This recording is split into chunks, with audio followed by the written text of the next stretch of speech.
Hello everyone, हामी चाहिँ SEE पछि जुन आफ्टर एसईई छ त्यसको ब्रिज कोर्सको लागि अब सेटहरूको सल्भ गर्न गइरहेका छौँ है त। यहाँनिर हामीले लगभग 300 क्वेसन्सहरू छ र 300 क्वेसन्सहरू साइन्स, म्याथ, अनि साइन्समा फिजिक्स, केमिस्ट्री, बायोलोजी, त्यसपछि हाम्रो म्याथमेटिक्स भइहाल्यो अनि इङ्ग्लिस, यो सबै सब्जेक्टहरूको क्वेसन्सहरू यहाँनिर छ है। 300 वटा क्वेसन्स छ र यो चाहिँ एसएलसी पछि जुनै पनि इन्ट्रान्स हुनसक्छ। अब सिटिबिटी हुनसक्छ, +2 को लागि इन्ट्रान्सहरू हुनसक्छ, एचए भयो, डेन्टलको कुराहरू भयो, अनोमीहरू भयो होइन, त्यो सबैको लागि चाहिँ यसले तपाईँहरूलाई पक्कै पनि सपोर्ट गर्छ।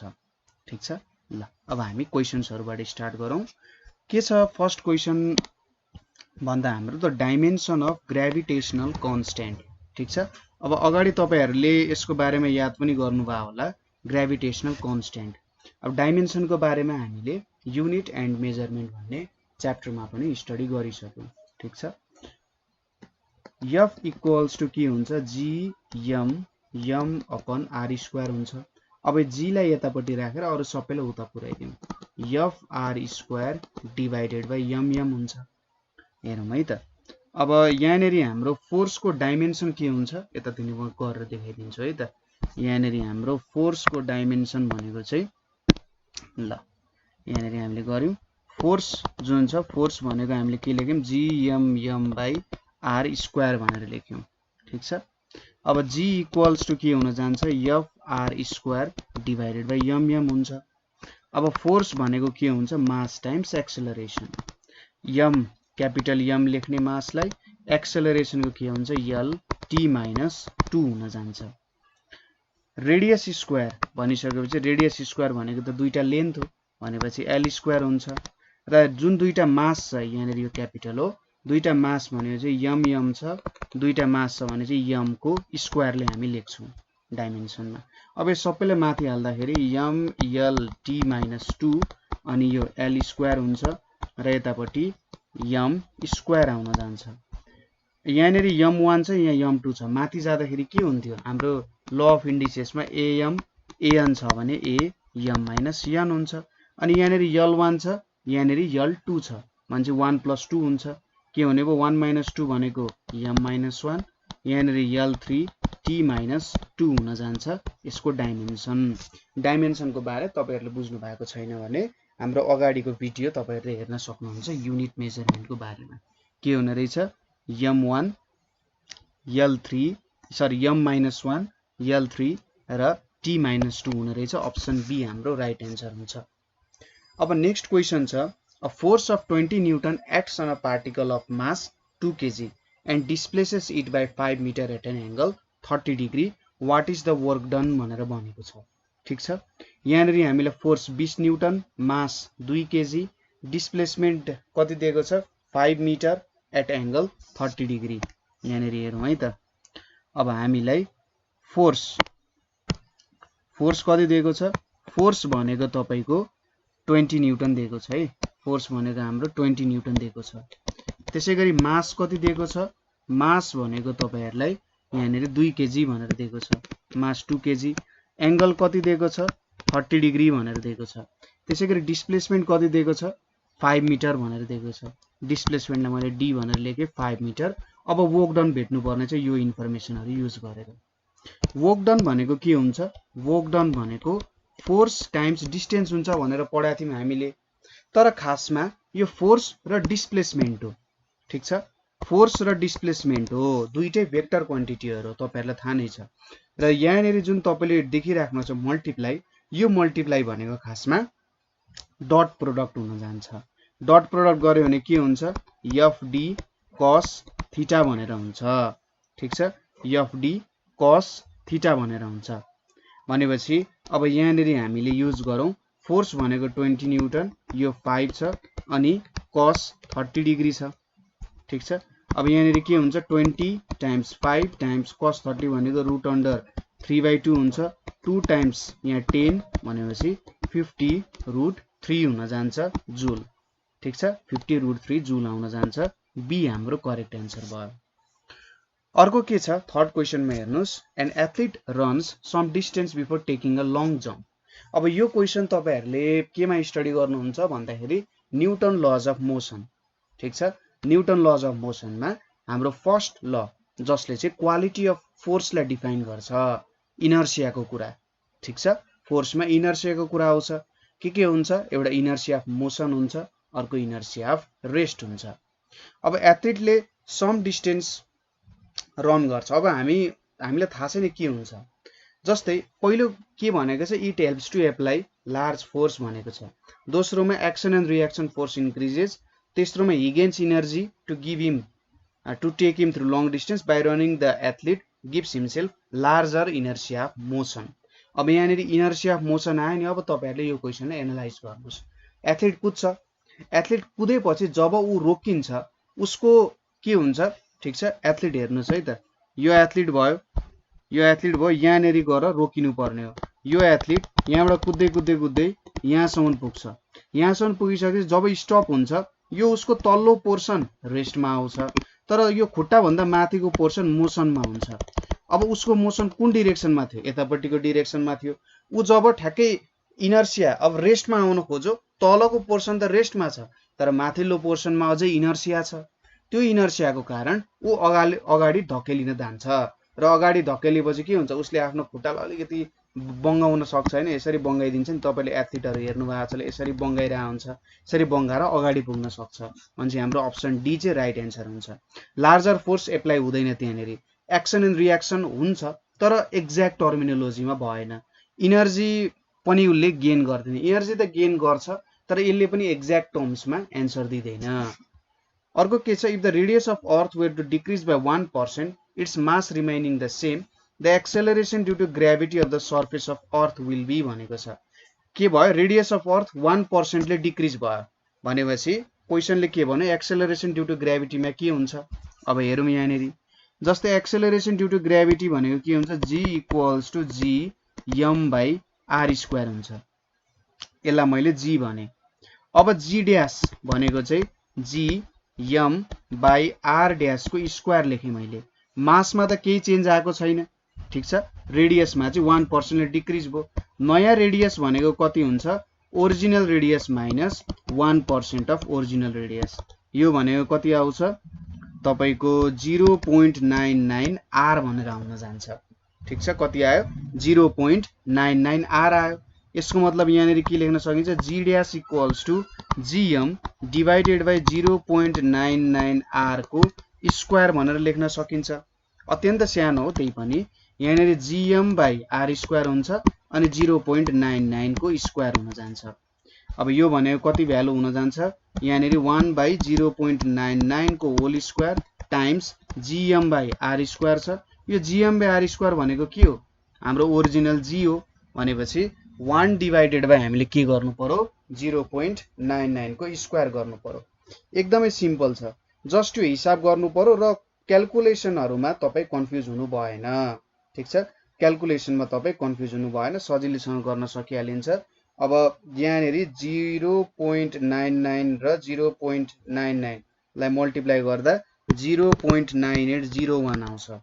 अब 1 डिवाइडेड बाइ 0.9801 भनेको कति आउन जान्छ, 1.0203045 आउँछ, ठीक छ। अब 1.02045 भनेपछि यति भ्यालु आउँदो रहेछ। अब कतिले चाहिँ हुन्छ त, यो भनेको त टाइम्स g भनेको त भ्यालु इन्क्रिज भइरहेको छ हाम्रो, किनभने रेडियस सानो हुने बित्तिकै एक्सेलरेसन ड्यू टु ग्रेभिटी त बढ्न जान्छ, किनभने इन्भर्सली प्रोपोर्सनल टु रेडियस हुन्छ। भनेपछि यो डिक्रिजेजको पोर्सन हाम्रो ठीक भएन। अब कतिले चाहिँ इन्क्रिज हुने भयो त, 1% ले इन्क्रिज हुने भयो, ठीक छ। हाम्रो 1% ले इन्क्रिज हुन्छ। कसरी? यहाँनिर हाम्रो 1 डिवाइडेड बाइ 100 इन्टु 100% गर्नु पर्यो। यसरी काटिँदाखेरि 1% जति आउँछ। अब 1.02 आयो, 1.02 लेखेको यो नै थियो। नेक्स्ट क्वेशन बुझ्नु भयो होला रेडियस सम्बन्धीको कुरा। The time period of a simple pendulum is doubled, ठीक छ। टाइम पिरियड के हुने रहेछ, डबल हुने रहेछ। कति बेला भनेको छ। अब यो फर्मुला जेनरली हामीलाई थाहा हुँदैन। टाइम पिरियड के हुनु पर्यो, time period of simple pendulum double हुनु पर्यो। टाइम पिरियड भनेको के हुन्छ, 2 pi root under l by g भन्ने फर्मुला हुन्छ। कसरी यो के फर्मुला हो, सपोज यो पेन्डुलम भयो, यो एक्सेलरेसन ड्यू टु ग्राभिटी यो लेन्थ भयो। लेन्थ भनेको यो पोइन्टदेखि यो पोइन्टसम्मको लेन्थलाई जेनरली लेन्थ मानिन्छ। मान्न चाहिँ यो बीचको सेन्टर अफ ग्राभिटी सम्मको कुरालाई लेन्थ मान्नु पर्ने हो, तर हामीले यहाँसम्म मान्छौँ है। ल यो लेन्थ भयो। अब टाइम पिरियड डबल हुनु पर्यो। Suppose T dash equals to 2 pi root under. अब यहाँनिर यल बाई जी छ, 2 पाईमा चेन्ज आउँदैन, कन्स्टेन्ट भ्यालु हो, जीमा चेन्ज आउँदैन, लेन्थमा चेन्ज आउँछ। टी ड्यास भनेको कति हुनुपर्ने छ, 2t हुनु पर्यो। ठिक छ, टी ड्यास भनेको 2t भनेको छ 2 pi root under L dash by G. अब टी को भ्यालु कति छ, 2 pi root under L by G, 2 pi root under L by G भनेर छ, इक्वल्स टु यहाँनिर 2 pi root under L dash by G भनेर छ। 2 पाई क्यान्सल हुने भयो। अब यहाँ स्क्वायर गरौँ, 4 टाइम्स यल बाई जी हुन्छ र यहाँनिर यल ड्यास बाई जी हुन्छ।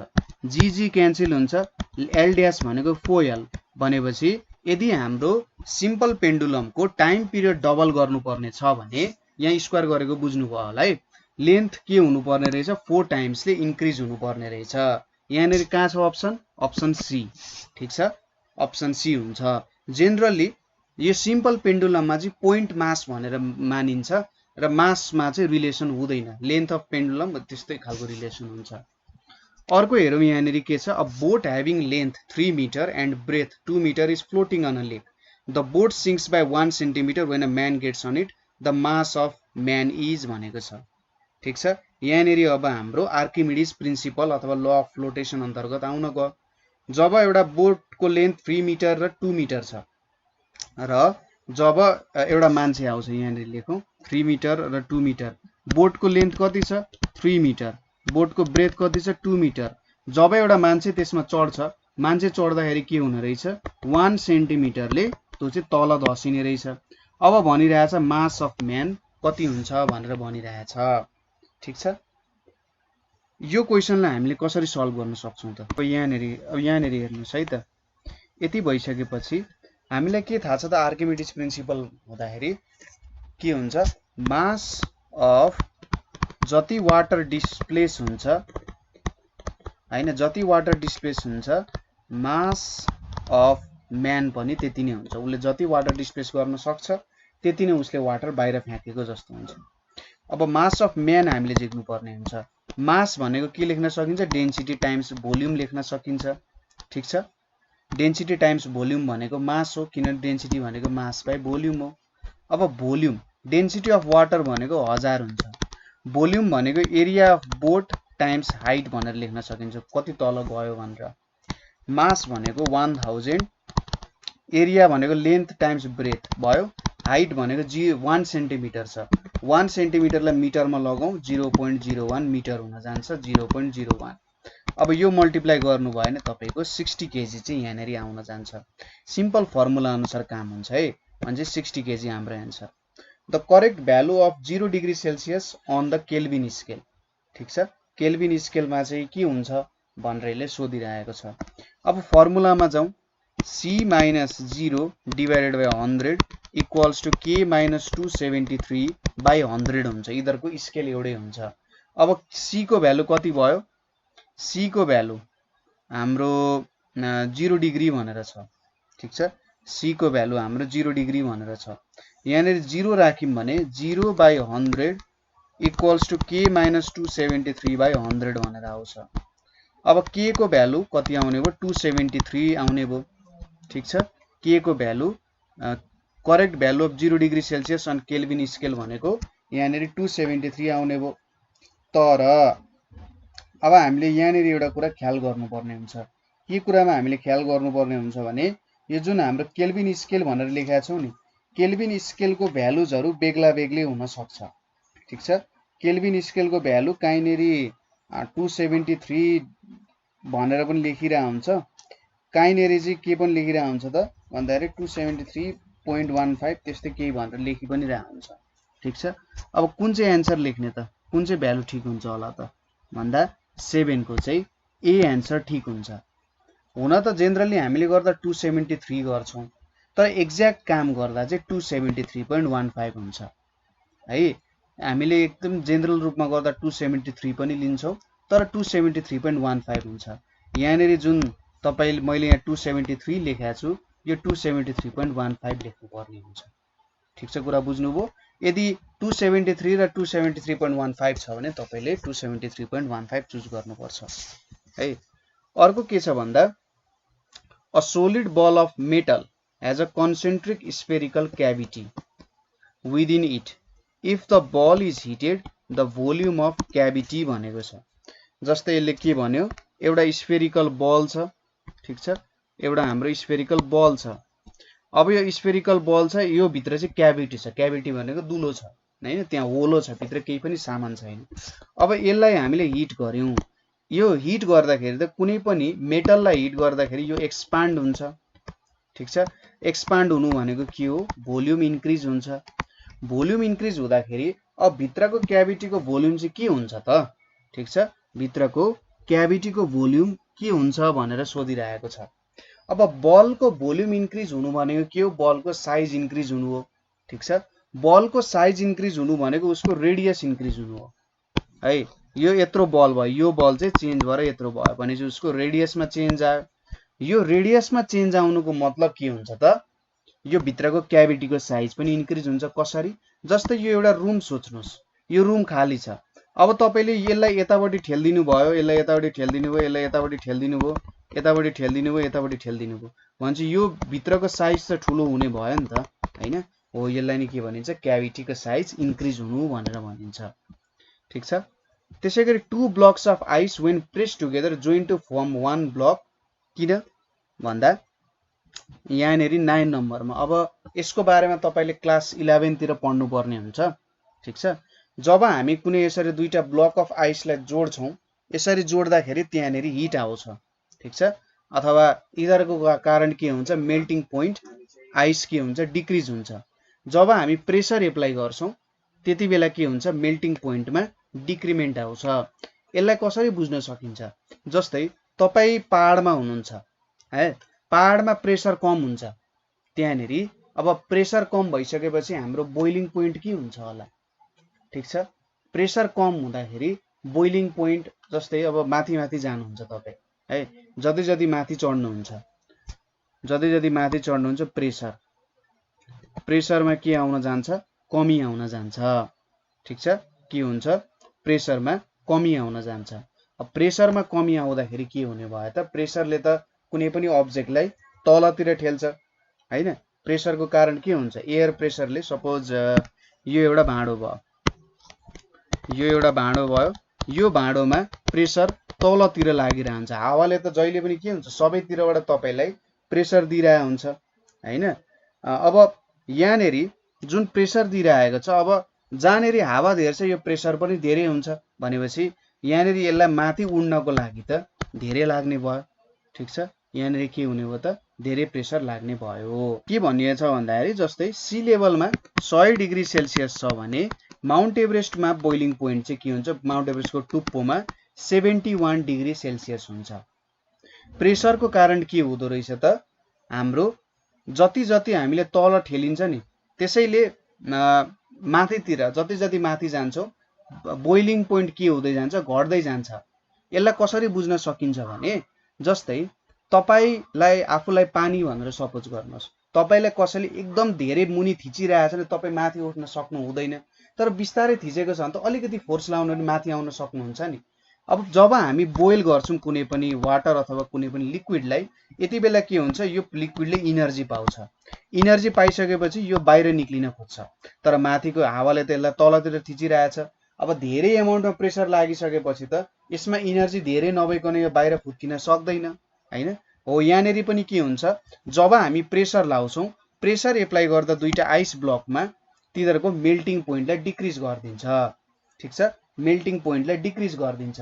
जब मेल्टिङ पोइन्ट डिक्रिज हुन्छ, अब आइस चाहिँ 0 डिग्रीमा मेल्ट हुन्थ्यो हैन, अथवा 0 डिग्रीमा मेल्ट हुन्थ्यो भने अब यो अझै सानो टेम्परेचरमा मेल्ट हुन्छ।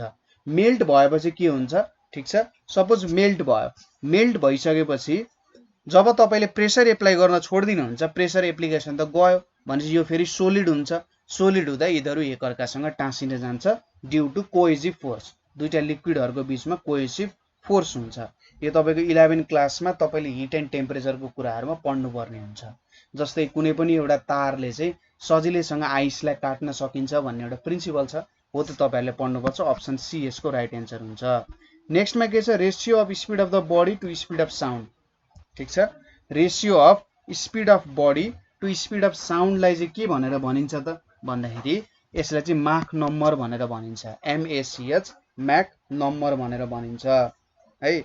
अब यो माक नम्बर भनेको चाहिँ जेनरली कहाँ युज हुन्छ भने एकदम फास्ट फ्लोइङ जेट्सहरुमा युज हुन्छ। ठीक छ, के हुन्छ, फास्ट फ्लोइङ जेट्सहरुमा जेनरली यसलाई भनिरा हुन्छ है। अब पहिलो अप्सन के छ हाम्रो, सोनिक इन्डेक्स भनेर छ हैन। सोनिक इन्डेक्स पनि साउन्ड सँगै रिलेटेड कुरा हो। ठीक छ, सोनिक इन्डेक्स पनि हाम्रो के हो त, साउन्ड सँगै रिलेटेडै कुरा हो। डपलर रेशियो भनेको कस्तो हुन्छ भन्दाखेरि जेनरली कुनै कुरा टाढा आउँदैछ अथवा कुनै वेभ टाढा आउँदैछ नजिक आउँदैछ है, टाढा नजिक आउँदाखेरि हुन्छ। जस्तै तपाईहरुलाई एउटा कुरा थाहा छ कि थाहा छैन, जस्तै हाम्रो युनिभर्स चाहिँ के भइरहेछ त, एक्सपान्ड भइरहेको छ भन्ने कुरा थाहा छ कि छैन? पक्कै पनि तपाईहरुले पढ्नु भएको छ होला है। अब युनिभर्स एक्सपान्ड भइरहेछ भन्ने कुरा कसरी थाहा हुन्छ, यो डोप्लरको कारण। ठीक छ, डोप्लर रेशियोको कारण थाहा हुन्छ। जस्तै कुनै कुरा टाढा गइरहेछ भने उसको फ्रिक्वेन्सी पनि कम हुन्छ र उसको वेभलेन्थ बढ्न थाल्छ। ठीक छ, जब वैज्ञानिकहरूले यसलाई हेरे के देखे भन्दाखेरि ग्यालेक्सिजहरु टाढा टाढा गइरहेको छ। यदि हामी रेड लाइट, जस्तै मैले VIBGYOR लेखे भने सबैभन्दा ठूलो वेभलेन्थ भनेको रेडको हुन्छ, सबैभन्दा सानो वेभलेन्थ भायोलेटको हुन्छ। वैज्ञानिकहरूले के अब्जर्भ गरे भन्दा red and of the spectrum देखिरहेको छ। यसको मतलब युनिभर्स एक्सपान्ड भइरहेको छ। रिफ्र्याक्टिभ इन्डेक्स तपाईहरुलाई थाहा नै छ। A person approaches a plane mirror with velocity v, then relative velocity of approach of a person and is image भनेको छ। ठीक छ, अब यसले कस्तो कुरा गरौँ, सपोज गरौँ अ पर्सन, यहाँनिर एउटा मान्छे छ, यो मान्छे छ, यहाँनिर एउटा प्लेन मिरर छ, उसले आफ्नो इमेज देखिरहेको छ। अब यहाँनिर के भनिम त, यो मान्छे चाहिँ भेलोसिटी v ले अगाडि आइरहेको छ। ठीक छ, यहाँनिर भेलोसिटी v ले अगाडि आइरहेको छ। अब यहाँनिर हामीले यसलाई कसरी हेर्ने भन्दाखेरि जेनरली अब यो क्वेशन तपाईहरुलाई 11 क्लासको अप्टिक्समा आउने क्वेशन हो, तर यसलाई थोरै सिम्प्लिफाई गरेर म भन्दिन्छु। सपोज यो हामीले भनिसकेका छौं, यहाँनिर एप्रोच गरिरहेछ कतातिर, मिररतिर है। के भनिरहेछ, approach is a plane mirror. Suppose यो मान्छेको यो हाम्रो के भयो, अब्जेक्ट डिस्टेन्स भयो। इमेज डिस्टेन्स र अब्जेक्ट डिस्टेन्स के हुन्छ, इक्वल हुन्छ। यहाँनिर उसको इमेज बनिरहेको छ भनेर इमेजिन गर्नुस्। अब यो मान्छे यतातिर अगाडि आउँदाखेरि त इमेज के हुन्छ, ठुलो ठुलो देखिन्छ। यो त अभियस कुरा हो हैन। इमेज के हुन्छ, ठुलो देखिन थाल्छ। ठुलो देखिनुको मतलब के हो, जब अब्जेक्ट नजिकै आउँछ, अब्जेक्ट नजिकै आउँदा इमेज पनि नजिकै फर्म हुनुपर्छ, किनभने अब्जेक्ट डिस्टेन्स र इमेज डिस्टेन्सको प्रिन्सिपल त सेटिस्फाई हुनुपर्छ यहाँनिर। ठीक छ, यो सेटिस्फाई हुनुपर्छ। सपोज यसको भेलोसिटी यता आउने v छ भने यो पनि v भेलोसिटीले नै यतापट्टि आउँछ, किनभने object distance image distance same छ, टाइम सेम हुन्छ भने चाहिँ भेलोसिटी सेम हुन्छ। अब suppose velocity of object with respect to image भनेको कति हुन्छ त, यो हामीले प्रिन्सिपल अफ रिलेटिभ भेलोसिटी अनुसार VO माइनस VI हुन जान्छ। ठीक छ, अब यो VO भनेको V हुन्छ, यो भनेको माइनस V हुन्छ। किन भन्दा एउटाको डिरेक्सन यतापट्टि छ, अर्कोको डिरेक्सन ठ्याक्कै यसको अपोजिटमा छ भने चाहिँ यसको V हुन्छ भने त यसको माइनस V हुन्छ। यो भनेको V प्लस V भनेको 2V हुन जान्छ। ठीक छ, र यहाँनिर के अप्सन हुने भयो, अप्सन सी चाहिँ हाम्रो राइट एन्सर हुने भयो है त। यो अप्सन सी हाम्रो राइट एन्सर हुन्छ। अर्को के छ, an air bubble in the slab, जसको रिफ्र्याक्टिभ इन्डेक्स 1.5 छ, appears 6 centimetre from one side and 4 centimetre from other side, the real thickness of glass slab is भनेको छ। Air bubble in the slab, जस्तै यसले के भन्यो त भन्दा रिफ्र्याक्टिभ इन्डेक्स दिएको छ, एक साइडबाट चाहिँ 6 सेन्टिमिटर देखिन्छ भनेर भनिरहेको छ। appears 6 centimeter from one side and 4 centimeter from other side. The real thickness of glass भनिरहेको छ। अब यहाँनिर जेनरली अपोजिट साइड भनिसकेपछि यहाँनिर 6 सेन्टिमिटर हो भनेर बुझ्नु पर्ने हुन्छ। अब यो क्वेसनमा प्रब्लम के छ भने एपियर्स भनेर भनेको छ नि 6 सेन्टिमिटर छ, यहाँनिर 4 सेन्टिमिटर छ। यसमा तपाईलाई रियल र एपारेन्ट डेप्थको कन्डिसन चाहिँ तपाईहरुले बुझ्नु पर्ने हुन्छ।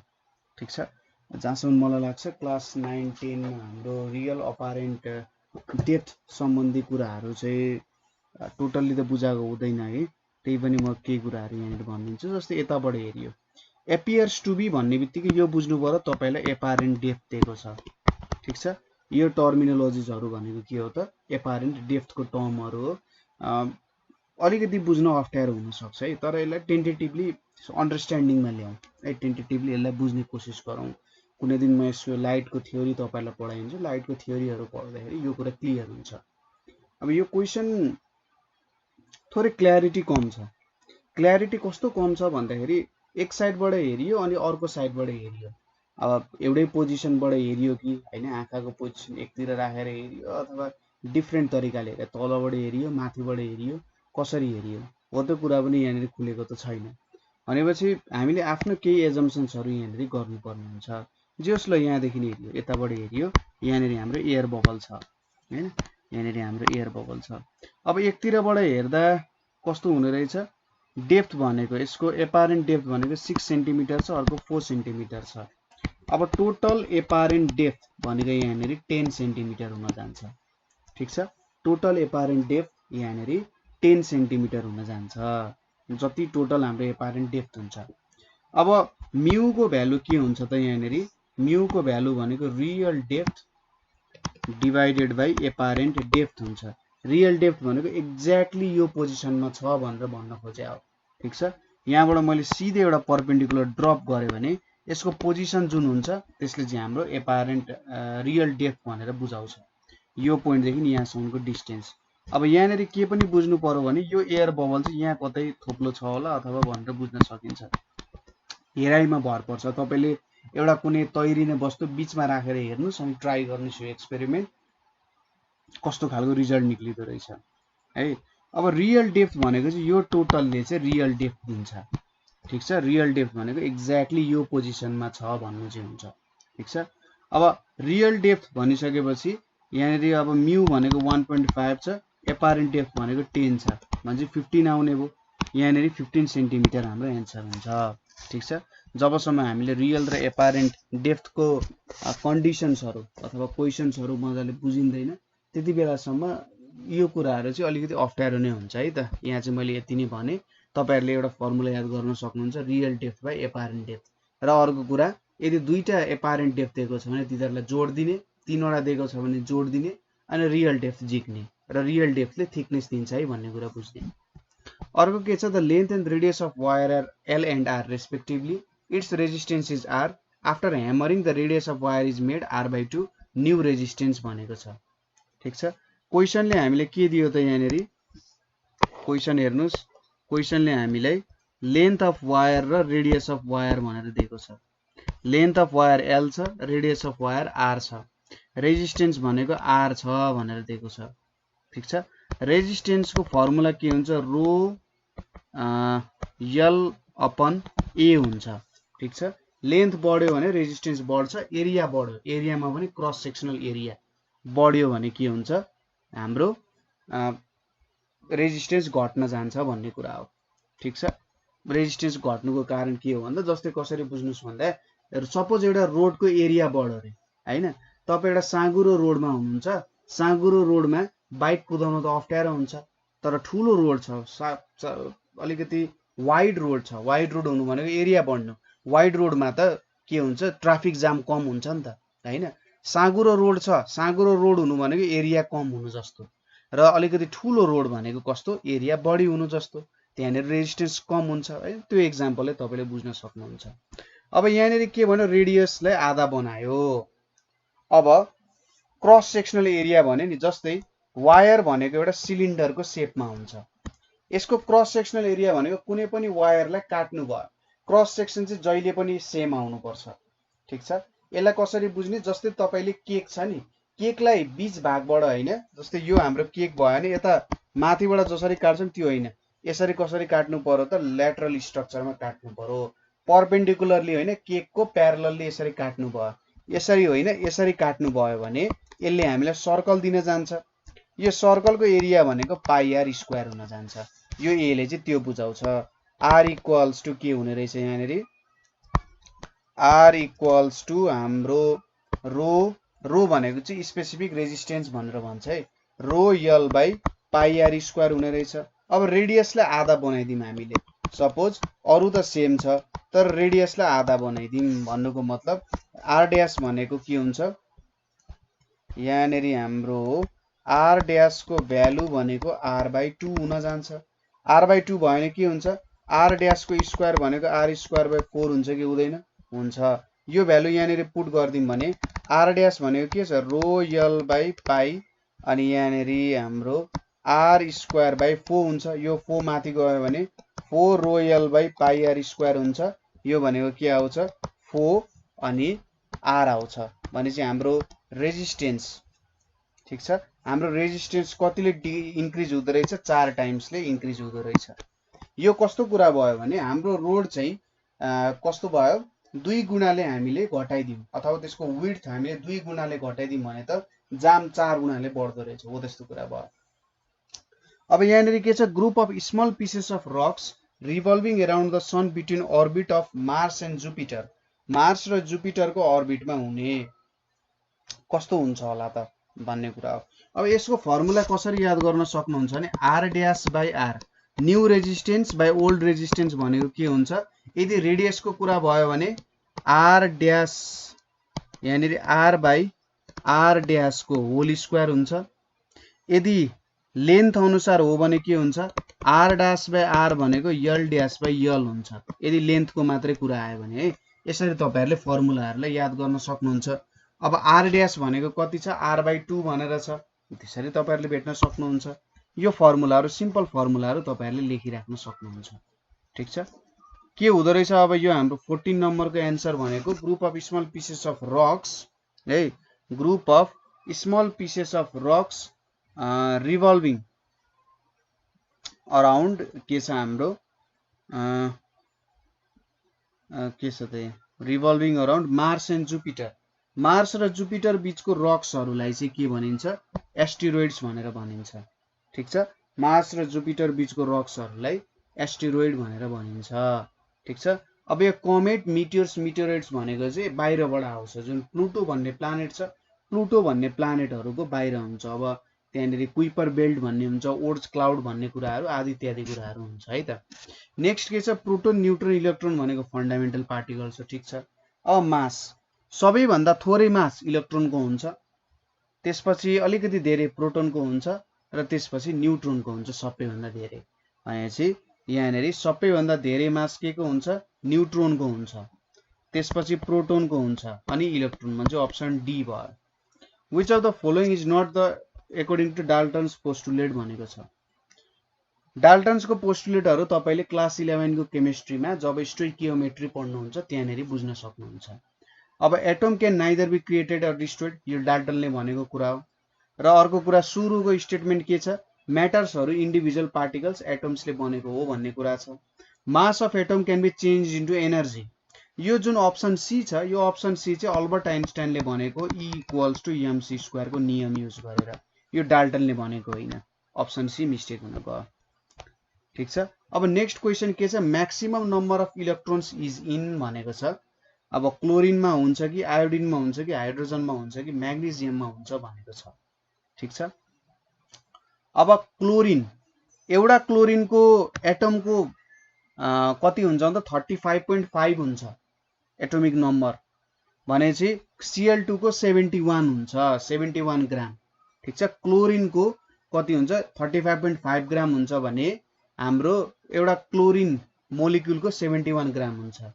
म्याग्नेशियमको 98, सोडियमको आयोडिनको 127, हाइड्रोजनको 4 ग्राम्स भनेर दिएको छ। अब यिनीहरुको हामीलाई के थाहा हुनुपर्छ, एटोमिक नम्बरहरु थाहा हुनुपर्छ, ठीक छ। जस्तै क्लोरिनको कति हुन्छ, गन्ने hydrogen, helium, lithium, beryllium, boron, carbon, nitrogen, oxygen, fluorine, neon, sodium, magnesium, aluminium, silicon, phosphorus, sulphur, chlorine कति हुँदो रहेछ, 17, ठीक छ। अनि म्याग्नेशियमको के हुन्छ, क्लोरिन, आर्गन, मैले अगाडि पनि भनिसकेँ होला, hydrogen, helium, lithium, beryllium, boron, carbon, nitrogen, oxygen, fluorine, neon, sodium, magnesium हुन्छ 12। आयोडिनको यहाँनेरिबाट थाहा पाइहालिन्छ लगभग 63.5 हुन्छ। हाइड्रोजनमा त एउटा हुन्छ, हाइड्रोजनको एउटा एटममा। ठिक छ। अब यहाँबाट म्याक्सिमम नम्बर अफ इलेक्ट्रोन्स तपाईहरुले कसरी झिक्न सक्नुहुन्छ? एटमिक नम्बर गन्ने, त्यही त कुरा हैन। एटमिक नम्बर के हुन्छ त्यही अनुसारै हुन्छ।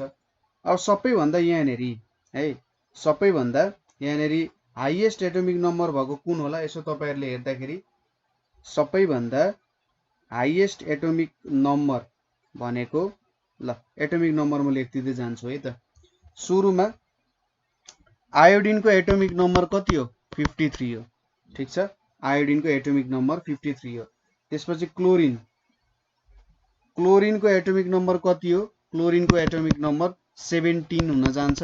ठीक छ, क्लोरिनको एटमिक नम्बर 17 हो। त्यो मैले अघि एटमिक मास भनेको छु है। अर्को के छ? म्याग्नेजियम, म्याग्नेजियमको 12 हो। ठीक छ, म्याग्नेजियमको 12 भएपछि हाइड्रोजनको कति हो? हाम्रो हाइड्रोजनको एटमिक नम्बर 1 हो। ठीक छ, 1 हुन जान्छ। कति भयो? 17, 12, 1, 1। यहाँनेरि अब 17 ग्राममा, अब यो फेरि हामीले उतापट्टिको कन्सेप्ट जोड्नु पर्ने हुन्छ। के अरे के भन्छ यसलाई? मोल कन्सेप्ट जोड्नु पर्ने हुन्छ। ठीक छ, यसमा चाहिँ हामीले मोल कन्सेप्ट जोडेर हेर्नु पर्ने हुन्छ। थोरै लफडा चाहिँ हुन्छ यहाँनेरि। 17 कति जा 71 हुन्छ त? 17 3 जा 17 टाइम्स 3 हुन्छ 53 छ। अनि लगभग 53 भनेपछि यो भनेको कति हुन जान्छ? 2 भयो भने 2 3 जा 6, 3 भएन हुँदैन। लगभग 2 टाइम्स भन्दा अलिकति ज्यादा छ हैन, 2 टाइम्स भन्दा अलिकति ज्यादा छ। 4 गुणा बेसी छ। 12 8 जा 12 8 इज 96, 12 8 भन्दा अलिकति धेरै छ। यहाँनेरि 53 भयो, उतापट्टि 61 भयो। 53 टाइम्स 2 यतिकै तपाईले हेर्न सक्नुहुन्छ है। 53 टाइम्स 2 भनेपछि 106 भयो। माथि कति छ? 17 टाइम्स 3 भनेको 17 टाइम्स 3 भनेको यहाँनेरि कति हुन्छ? 81 हुन्छ। 12 8 भनेको 96 हुन्छ। 1 टाइम्स 4 भनेको 4 हुन्छ। अब यहाँनेरि मैले तपाईहरुलाई अरु कुराहरु त लेखिन, किनभने यदि मोल कन्सेप्ट अनुसार निकाल्ने हो भने 6.023 × 10⁻23 सबैमा मल्टिप्लाई गर्नुपर्ने हुन्छ। ठीक छ, त्यति तपाईहरुले मल्टिप्लाई गर्नुपर्ने हुन्छ अनि आन्सर निक्लिन्छ। तर यस्तो क्वेशन सोध्यो भने यसको तपाईले के थाहा हुनु पर्यो? एटमिक नम्बर थाहा हुनु पर्यो। एटमिक नम्बर थाहा भइसकेपछि तपाईले के गर्न सक्नुहुन्छ? अनि कति ग्राम बेसी दिएको छ त्यो मल्टिप्लाई गर्ने अनि तिनीहरुको भ्यालुहरु झिक्ने। 17 टाइम्स 3, 53 टाइम्स 2, 12 टाइम्स 8, 1 टाइम्स 4 यसरी गरेर भ्यालुहरु झिक्ने र टेन्टेटिभ रूपमा कुनमा चाहिँ ज्यादा आउँछ त? किनभने एउटा आयोडिनको एटममा 53 वटा हुन्छ। अब 127 को झिक्नु पर्यो भने त्यहाँनेरि के युज गर्नुपर्छ थाहा छ? मोल कन्सेप्ट। अब मोल कन्सेप्टमा तपाईहरुलाई अलिकति पारंगत बनाउनको लागि हामीले केमिस्ट्रीको डिटेलली पढ्नु पर्ने हुन्छ।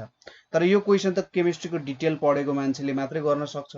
हामीले कसरी गर्ने सर भन्दै यो कन्सेप्ट लाउने है, यसरी ठ्याक ठ्याक मिलाउने, कुनमा इलेक्ट्रोन ज्यादा हुन्छ यसरी सिम्पल नम्बर्स अनुसार क्याल्कुलेट गर्ने। नभए धेरै लफडा हुन्छ। हेर्नुस् यहाँनेरि अब नर्मल टेम्परेचर प्रेसरमा के हुन्छ भन्ने कुराहरु पनि हेर्नु पर्ने हुन्छ है। र मोलको कन्सेप्टहरु एकदमै क्लियर हुनुपर्छ, नभए धेरै कन्फ्युजन हुन्छ। यहाँनेरि हाम्रो अप्सन सी मा हुन गयो। अब 18 मा के छ? म्याच गर्नुपर्ने। इलेक्ट्रोनको के हुन्छ? इलेक्ट्रोनमा युनिट नेगेटिभ चार्ज हुन्छ र युनिट मास हुन्छ। न्यूट्रोनमा के हुन्छ? नो चार्ज युनिट मास हुन्छ। प्रोटोन भनेको युनिट पोजिटिभ चार्ज युनिट मास। पोजिट्रोन उल्टो भएछ है, सरी यहाँनिर थोरै उल्टो भएछ। इलेक्ट्रोनको युनिट नेगेटिभ चार्ज र नेग्लिजिबल मास हुन्छ। इलेक्ट्रोनको अपोजिट भनेको पोजिट्रोन हुन्छ। पोजिट्रोनमा चाहिँ के हुन्छ? इलेक्ट्रोन जस्तै हो पोजिट्रोन भनेको, ठीक छ, जुडुवा दाजुभाइ हो। तर इलेक्ट्रोनको नेगेटिभ चार्ज हुन्छ भने पोजिट्रोनको पोजिटिभ चार्ज हुन्छ, नेग्लिजिबल मास हुन्छ। ठीक छ, ए को 3 र डी को भी भयो। ए को 3 डी को भी कुनमा छ? अप्सन डी मा छ, अरु त हेरिराख्नै पर्दैन। ठीक छ, यो दुईटा मिल्यो, अरु केही पनि मिल्नु परेन है। यसरी गर्ने, जुन तपाईहरुले अप्सनमा हेर्ने एक दुईवटा मिल्दाखेरि काहीँनेरि अरु डिफ्रेन्ट खालको छ भनेर हेर्ने। अब अरुमा पनि 3 र भी भएको भए अलिकति अप्ठ्यारो पर्दा सबै हेर्नु पर्थ्यो, तर यहाँनेरि एउटा अप्सनमा मात्रै छ। ठीक छ, यसरी गर्दै जाने। The CC bond length is the shortest. Carbon कार्बनको बोन्ड लेन्थ कुनमा सर्टेस्ट हुन्छ भन्ने कुरा सोधिरहेको छ यहाँनेरि। अब यो हाम्रो अर्ग्यानिक केमिस्ट्री अन्तर्गत आउने भयो। जस्तै C2H6 छ, C2H6 हामीले कसरी बनाउन सक्छौं यहाँनेरि हेरौँ है त। जस्तै के दिएको छ त्यो म लेखिदिन्छु सुरुमा, अनि हामीलाई हेर्न सजिलो हुन्छ। C2H6 छ, त्यसपछि C6H6 छ, C6 यहाँनेरि C6H6 भनेर छ, C2H5Cl भनेर छ, अनि C2H4 भनेर छ। ठीक छ, यो छ हामीसँग। अब यहाँनेरि C2H6 भनेपछि यहाँनेरि CC छ, हाइड्रोजन हाइड्रोजन हाइड्रोजन हाइड्रोजन, अनि यहाँनेरि हाइड्रोजन हाइड्रोजन। यो भनेको के हुन्छ? इथेन हुन्छ। यो इथेन हो। C6H6 भन्छ 1 2 3 4 5 6 हैन, C6H6 हो कि C2H6 हो? C6H6 दिएको छ। यहाँनेरि H हुन्छ, यहाँनेरि H भयो रे, यहाँनेरि H भयो रे। अब यसरी H 3 4 5 6 यहाँ त पुग्दैन। अब यसलाई कसरी गर्न सकिन्छ? यहाँनेरि मैले डबल बोन्ड राखे। ठीक छ, यहाँनेरि मैले डबल बोन्ड राखे, यहाँनेरि डबल बोन्ड राखे 1 2 3 4। एउटा कार्बनमा कतिवटा इलेक्ट्रोन हुन्छ? 1 2 3 4 1 2 3 4, अनि यहाँनेरि 5 6 7 8 1 2 3 4। यो यसो गरे भने कति हुन्छ? 1 2 3 4, अनि यहाँनेरि दुईटा छ, यहाँनेरि 8 वटा पुग्छ। यहाँनेरि 1 2 3 4 5 छ, यहाँनेरि 1 2 2 वटा चाहियो, त्यसपछि यहाँनेरि 1 अनि 2 6 वटा हुने भयो। ठीक छ, अनि यहाँनेरि 1 2 3 4, त्यसपछि अर्को कतातिर हाल्नु त? अब यहाँनेरि 1 2 3 4 5 6 7 8, यहाँनेरि 1 2 3 4 5 6 7 8 1 2 3 4, यहाँनेरि 5 6 7 8, यसरी हुँदै जान्छ, गनिँदै जान्छ। त्यही त हो हैन। यहाँनेरि यो बोन्ड पनि यहाँनेरि आयो। सपोज यदि मैले यहाँनेरि सिंगल बोन्ड राखेर यहाँनेरि 1 2 3 4 छ, 5 6 राखे, अनि यहाँनेरि 7 8 आउँछ हैन। यहाँनेरि 1 2 3 4 5 6 6 वटा मात्र इलेक्ट्रोन हुन्छ। अब C6H6 त कामै दिएन, यो हुँदैन। अर्को के छ? C2H4 भनेपछि यहाँ CC डबल बोन्ड 1 2 3 4 छ। ठीक छ, अर्को C2H5 यो छ। यो एउटा चाहिँ के भयो त? क्लोरिन जोड्यो भने चाहिँ हेलो अल्केन हुन्छ है। CC यहाँनेरि H H H, अनि यहाँनेरि H H, अनि यहाँनेरि Cl भनेर जोडिन्छ।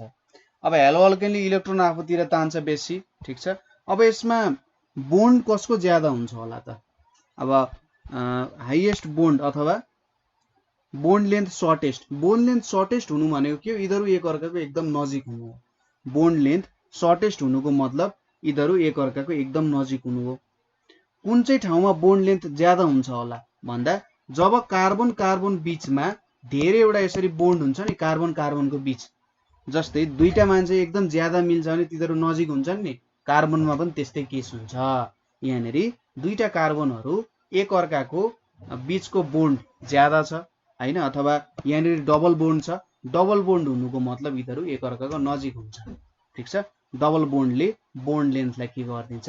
डिक्रिज गराउने काम गर्छ। भनेपछि अप्सन डी हाम्रो राइट हुन्छ। यसलाई चाहिँ इथिन भनेर भनिन्छ है त। डबल बोन्ड आएपछि सिंगल बोन्डमा इथेन हुन्थ्यो, डबल बोन्ड आएपछि इ अनि इथिन जोडिन्छ, र ट्रिपल बोन्ड भयो भने चाहिँ त्यसलाई इथाइन भनेर भनिन्छ।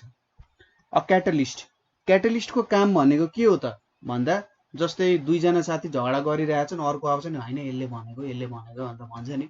क्याटलिस्टको काम भनेको आफू चाहिँ झगडा गर्दैन तर दुईटालाई चाहिँ हेभी झगडा गराउँछ।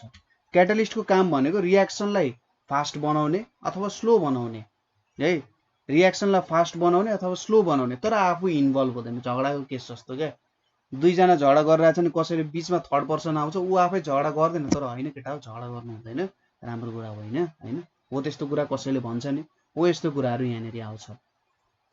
क्याटालिस्टले के गर्छ त? increases the average kinetic energy of molecules, increases activation energy, decreases activation energy, increases the frequency of collision of reacting species भनेर छ। ठीक छ।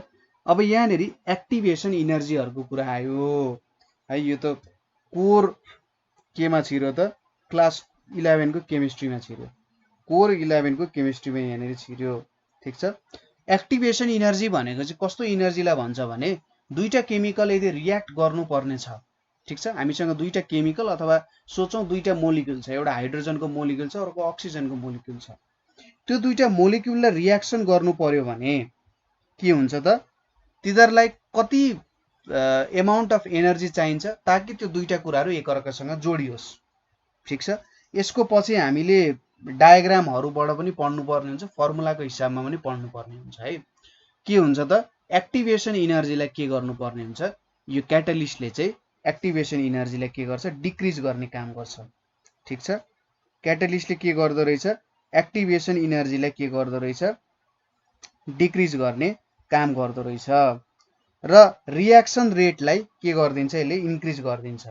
ठीक छ। एक्टिभेसन इनर्जीलाई डिक्रिज गर्दिन्छ र के गर्दिन्छ? Reaction रेटलाई increase गर्दिन्छ। अब मैले यसको तपाईहरुलाई फर्मुलाको हिसाबमा बुझाउन अलि लेन्दी हुन्छ, तपाईले के बुझ्नु शैलीको लागि क्याटालिस्टले एक्टिभेसन इनर्जीलाई डिक्रिज गर्ने काम गर्छ। अर्को छ सिम्बल अफ म्याङ्गनिज। ठीक छ।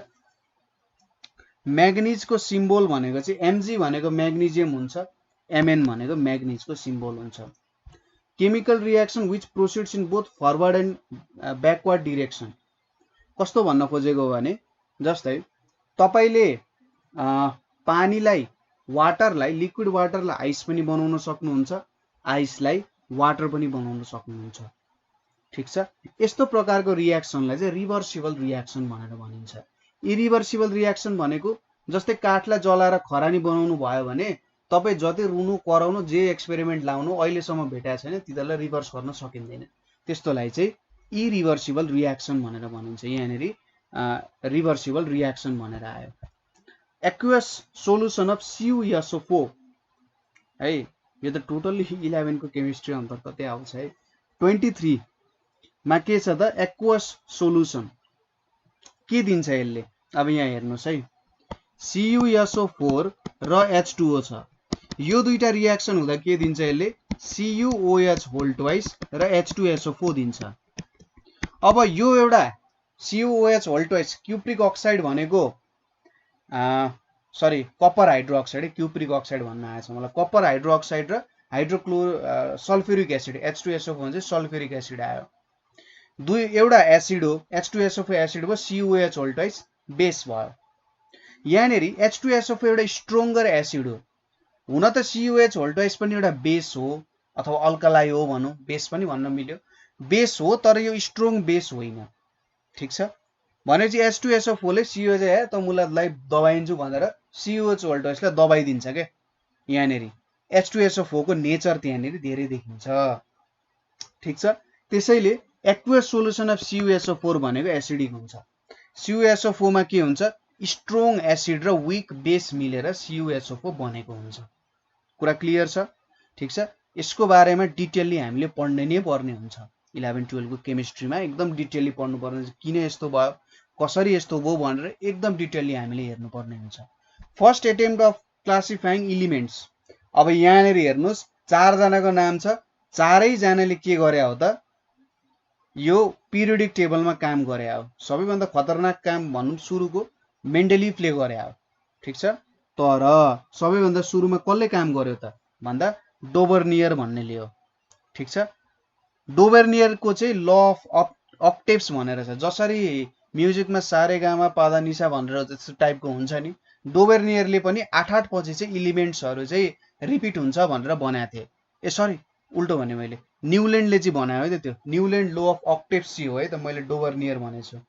अब लुथर मेयर भनेको लुथर मेयरको एउटा केमिस्ट्रीमा मेथड छ छुट्टै।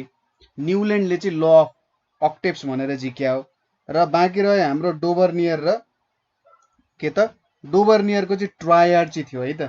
मैले उल्टो भनेको छु ठ्याक्कै डोभरनियर र न्युल्यान्डमा कन्फ्युज भएको छु है। डोभरनियरले चाहिँ ट्रायडमा तीन पछि चाहिँ के हो त रिपिट हुन्छ भनेर भने होइन। न्युल्यान्डले भने हाम्रो सबै कुराहरू म्युजिकको जस्तो छ 8/8मा रिपिट हुन्छ भने चाहिँ अक्टेप्समा रिपिट हुन्छ भनेर भने। ठिक छ। त्यसपछि लुथर मेयर भनेर आए। लुथर मेयर कर्भ भनेर एउटा हामीले पढ्नु पर्ने हुन्छ। ठिक छ। अब उनले चाहिँ मेन्डेलिभसँग बसेर पनि पिरियडिक टेबलमा चाहिँ काम गरे हो। ठिक छ। तर सबैभन्दा उनको इम्पोर्टेन्ट काम भनेको चाहिँ केमा छ, लुथर मेयर कर्भ भनेर छ। र उनले चाहिँ जे होस् के हो भन्दाखेरि बुझ्नुहोस् कि बिचको एउटा मान्छे जस्तो भयो क्या। उनले इम्पोर्टेन्ट पोर्सन साइन्समा एउटा के हुन्छ भने नि, जस्तै कोही मान्छेले 10 वर्ष रिसर्च गर्यो है, 10 वर्ष रिसर्च गर्यो, उसले 9औं वर्षमा आएर रिसर्च गर्दै जाँदा उसले थाहा पायो कि ला मैले यहाँबाट उता काम गर्न सक्दिनँ होइन। उसले 9 वर्ष काम गर्यो, पुरै एक्जस्टेड भइसक्यो, अब दिमाग लाउन सक्दैन। तर ऊ क्रिटिकल पोइन्टमा छ। ठिक छ। क्रिटिकल पोइन्टमा छ। अब 1 वर्षपछि कसैले के गरिदियो त, ए यहाँ चाहिँ यस्तो हुन्छ है भनेर कसैले भन्दैन, त्यो हिरो हुन्छ क्या। 10 वर्षको काम गरेको हिरो हुँदैन, 1 वर्ष काम गरेको हिरो हुन्छ। 10 वर्ष काम गरेको मान्छेको नाम पनि आउँछ होइन, उसले गर्यो भनेर। तर 1 वर्ष जसले काम गरेर खतरा निकाल्यो नि, उसमा चाहिँ सबै कुराहरू जोडिन जान्छ। अब लुथर मेयरको चाहिँ कस्तो हो भन्दाखेरि उनले पनि पिरियडिक टेबलमा काम गरेको मान्छे हो। ठिक छ। उनले नि पिरियडिक टेबलको रिपिटेसनहरू हुन्छ भनेर निकाले हो। तर मेन्डेलिभले चाहिँ एटोमिक मास अनुसार रिपिट हुन्छ है भनेर निकाले हो। हामी धेरै पनि नजाउँ, डोभरनियरले फर्स्ट काम गरे हो। कपर पाइराइड भनेको के को ओर हो? कपर पाइराइड भनेको हाम्रो आइरनको ओरलाई चाहिँ कपर पाइराइड भनेर भनिन्छ। ठिक छ। Pure nascent oxygen hydrogen is best obtained. कुनबाट चाहिँ बेस्ट अब्टेन्ड हुन्छ त भन्ने कुरा यसले सोधिरहेको छ।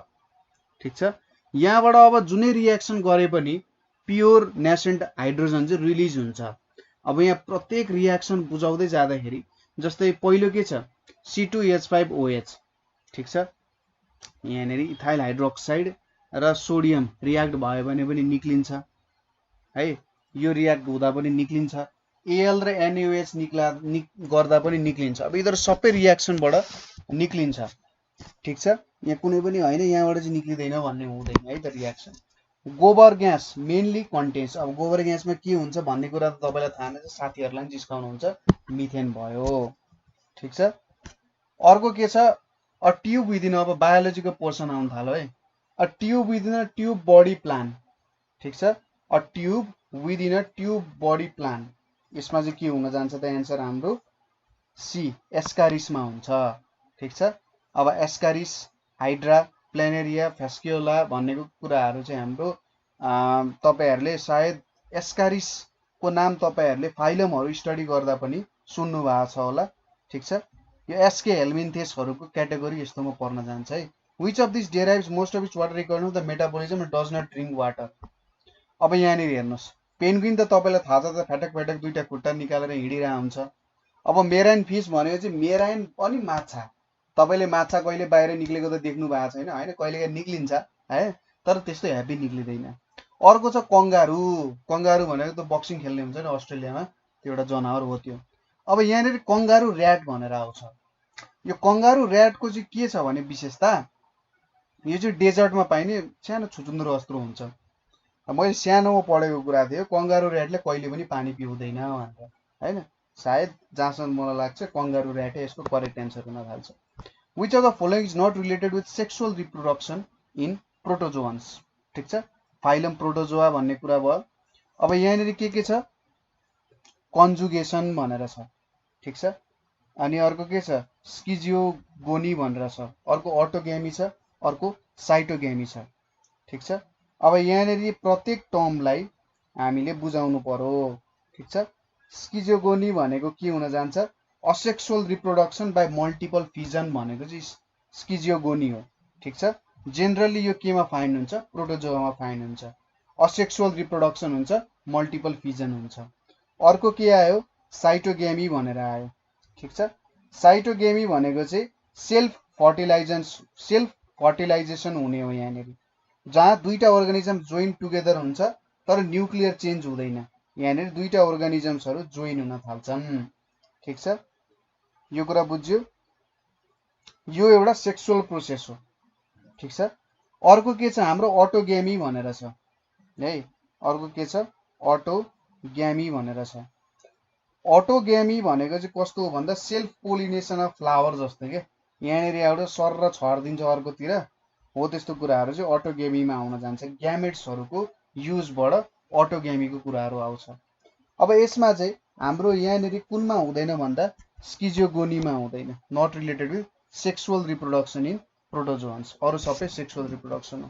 कमन नेम अफ अक्टोपस के हो त? अब अक्टोपसलाई कमन नेम के भनिन्छ?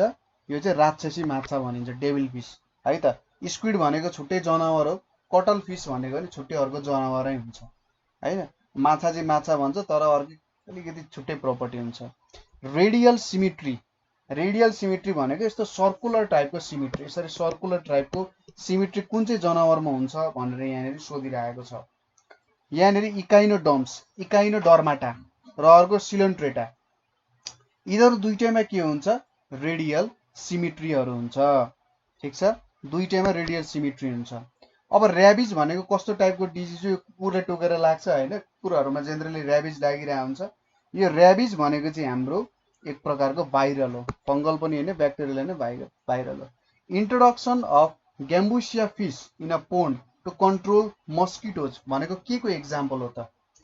एउटा जनावर ल्याउने अर्को जनावरलाई के गर्ने त? हत्या हिंसा गर्ने। यो भने चाहिँ के अन्तर्गत पर्छ त? बायोलोजिकल कन्ट्रोल भयो। अब मेकानिकल कन्ट्रोल, सिस्टमेटिक कन्ट्रोलहरू आफ्नो ठाउँमा छ। यो कुराहरू तपाईहरुले क्लास 11 को बायोलोजीमा राम्ररी स्टडी गर्नुहुन्छ। The application of genetic principles for the improvement of mankind के हुन्छ त? यसको त तपाईहरुले सोच्नुहुन्छ होला अरे यार जेनेटिक्स दिइरहेको छ, जेनेटिक इन्जिनियरिङ हान्दिनुपर्छ, तर जेनेटिक इन्जिनियरिङ होइन। यहाँनिर जेनेटिक इन्जिनियरिङको मिनिङ भन्दा पनि हामी एन्थ्रोपोलोजी, एन्थ्रोपोलोजी भनेको चाहिँ के हुन्छ त?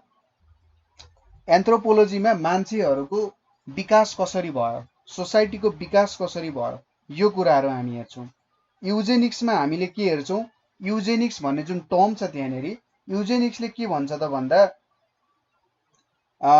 रेसियल क्वालिटिज अफ फ्युचर जेनेरेसन्सहरू चाहिँ फिजिकल्ली र मेन्टल्ली कसरी बढाउन सकिन्छ, ठिक छ, हो त्यो कुराहरू बुझाउन जान्छ। अथवा यो भनेको चाहिँ एउटा स्टडी र बिलिफ हो जहाँनिर चाहिँ ह्युमन स्पेसिस र ह्युमन पपुलेसनको क्वालिटी इन्क्रिज गराउने, कसरी? बाई डिस्करेजिङ रिप्रोडक्सन, ठिक छ। जस्तै यसमा बुझ्न सक्नुहुन्छ, अब यो एक्जाम्पल सुन्दा नराम्रो लाग्न सक्ला है, तर जसले चाहिँ आँखा देख्नु हुँदैन, अर्को आँखा देख्ने आँखा नदेख्ने मान्छेहरू हुनुहुन्छ, त्यो दुईटाले चाहिँ रिप्रोडक्सन नगरोस्, ठिक छ। तिनीहरूले चाहिँ सेक्सुअल रिप्रोडक्सन अथवा सेक्स नगरोस्। किन भन्दाखेरि अर्को बच्चा पनि के हुन सक्छ? ब्लाइन्डै आउन सक्छ। त्यसको रिस्क किन लिने हो? त्यस्तो कुराहरू आउँछ। फिजिकल डिजेबिलिटी छ भने फिजिकल डिजेबल भएको मान्छेले सेक्स नगरोस्, हो त्यस्तो कुराहरू आउँछ। एकदम हेल्दी पपुलेसनले मात्रै गरोस्, हो त्यस्तो कुराहरू यहाँनिर आउँछ, ठिक छ। अथवा नचाहिने ट्रेड्सहरू हुन सक्छ हैन। अब पुरै फ्यामिली ट्रीमा के हुन सक्छ? फ्यामिली नै भरि नै पुरै डायबिटिज लागेको हुन सक्छ। अब अभियसली छोराछोरीलाई पनि डायबिटिज लाग्न सक्छ नि त, हो यस्तो कुराहरू चाहिँ बुझ्नुपर्ने हुन्छ, ठिक छ, इम्प्रुभमेन्ट अफ म्यानकाइन्डको लागि। अब अर्को आयो बायोटेक, बायोटेक्नोलोजी भनेको चाहिँ अब तपाईहरुको यो केमिकल्सहरूसँग रिलेटेड कुराहरू हुन्छ। जेनेटिक इन्जिनियरिङ भनेको जेनरली जिन्सहरूमा परिवर्तन ल्याउने हुन्छ नि। तपाईहरुले स्पाइडरम्यान हेर्नु भएको छ, स्पाइडरम्यान माकुराले टोक्छ ऊ उड्न थाल्छ हैन, हो यस्तो कुराहरू चाहिँ जेनेटिक इन्जिनियरिङ अन्तर्गत आउँछ, जिनमा परिवर्तन आउनु। अब application of genetic principles, genetic प्रिन्सिपल्सहरू अथवा जिनको प्रिन्सिपल्सहरू भनेको के हो? जिन एकअर्कामा ट्रान्सफर हुन्छ, बाउदेखि छोरासम्म, आमादेखि छोराछोरीसम्म आदि इत्यादि कुराहरू। इम्प्रुभमेन्ट, हो यस्तो कुराहरूलाई हेर्ने के भयो त? युजेनिक्स भयो। जेनेटिक इन्जिनियरिङमा चाहिँ जिनलाई नै इम्प्रोभाइज गरिन्छ, तर युजेनिक्समा जिनसँग खेलवाड गर्नुभन्दा जिनको कुरा बुझेर गर्नु भनिन्छ, ठिक छ। एउटा नियम कस्तो भयो जेनेटिक इन्जिनियरिङको? प्रकृतिलाई नै परिवर्तन गर्ने चाहिँ जेनेटिक इन्जिनियरिङ भयो। युजेनिक्स भनेको के भयो? प्रकृतिसँग मिलेर काम गरौँ, जे कुरा राम्रो छ त्यसलाई अगाडि बढाउँ भन्ने कुरा युजेनिक्समा आउँछ। त्यसपछि 36 नम्बरमा के आयो? लिगामेन्ट्स, ठिक छ। लिगामेन्ट्सले के काम गर्छ त भन्दा के मसल टु मसल जोइन गर्छ कि मसल टु बोन कि बोन टु बोन कि कार्टिलेज टु कार्टिलेज जोइन गर्छ। अब मलाई जहाँसम्म लाग्छ लिगामेन्ट्स भनेको हड्डीसँग रिलेटेड कुरा हो है। हड्डीसँग भनेपछि बोन टु बोन यसले जोइन गर्ने काम गर्छ। कार्टिलेज आफैमा कुरकुरे हड्डी भयो, हड्डी त पक्कै जोइन हुँदैन। ठिक छ। अब मसल टु मसल कनेक्सन, ठिक छ। मसललाई मसलसँग कनेक्ट गराउनेलाई चाहिँ टेन्डन भनेर भनिन्छ, TENDON भनेर चाहिँ भनिन्छ। ठिक छ। मसल टु मसल,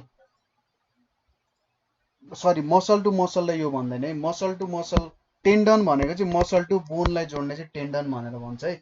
अब मसल टु मसल त आफै जोइन भइहाल्छ, मसल टु बोनलाई जोड्नेलाई चाहिँ के भनिन्छ, टेन्डन भनेर भनिन्छ। मिस्टेक भएछ।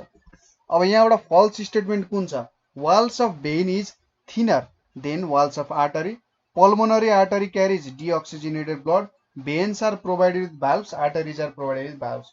अब मुटुको बारेमा तपाईँहरूले स्टडी गर्नु भएको छ र धारा तोरीको तेल राम्ररी खानु भएको छ नि, यो एन्सर तपाईँलाई पक्कै थाहा हुन्छ होला। 37 को सी को एन्सर चाहिँ करेक्ट हुन्छ, सरी फल्स हुन्छ। भेन्स आर प्रोभाइडेड विथ भाल्व्स, भेन्समा भाल्व्सहरू हुँदैन। पल्मोनरी आर्टरी, आर्टरी आफैले के गर्ने भयो त, यहाँनिर डिअक्सिजनेटेड ब्लड क्यारी गर्छ। आर्टरीहरूले प्योर ब्लड क्यारी गर्छ एक्सेप्ट पल्मोनरी आर्टरी, भेन्सहरूले इम्प्योर ब्लड क्यारी गर्छ except pulmonary veins.